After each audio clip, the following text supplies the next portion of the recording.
Good evening. Tonight I'm talking about the failures of the police to investigate. I made a complaint in 2019 before the Ombudsman's report came out, so I had no independent evidence at all. So we waited. By February 2020, I met a personable young detective who went through the case with me. Then COVID took hold, things slowed down. It was difficult to get the notes. They needed the hospital notes, they needed the duty rosters, phone records, etc., etc., etc. The consultant who looked after Brian, or didn't look after Brian, refused to let them have the notes initially. Then the health board, possibly the legal team, met the police. This was July 2020. So things really went dead slow and stopped by now. It was not a level playing field. It was not, nothing was fair. My complaint was dumbed down. I had only initially complained about the falsification of the notes and documents, particularly as it concerned me. But the whole case is far more than this, far more serious.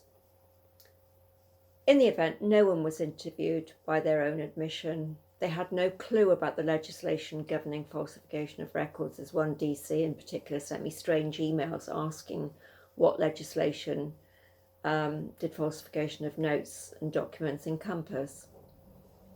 It ended up in professional standards.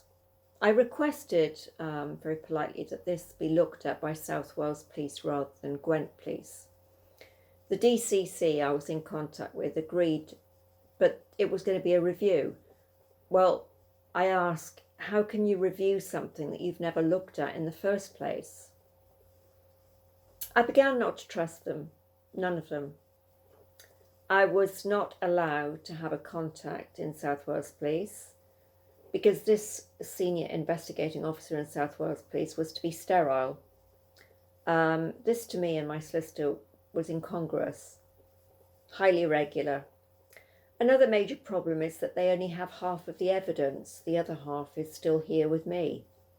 So how can anybody look at anything, investigate anything?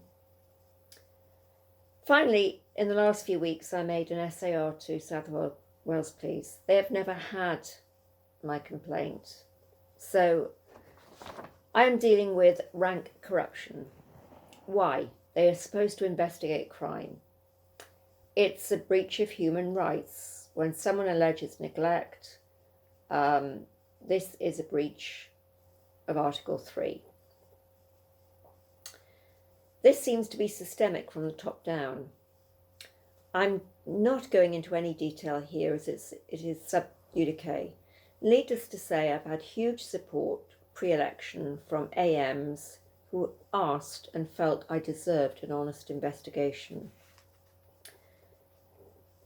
I just need to add that in the early days after Brian died, I reported 2 nurses to the NMC, justifiably so. These 2 nurses, when I was probably at my lowest ebb, a bereaved relative, falsely made complaints about me in retaliation. I have to ask, how low can people stoop? They were hell-bent on stopping any investigation into themselves. This is, I am afraid, the NHS as its mafia machine. I will update you. Thank you.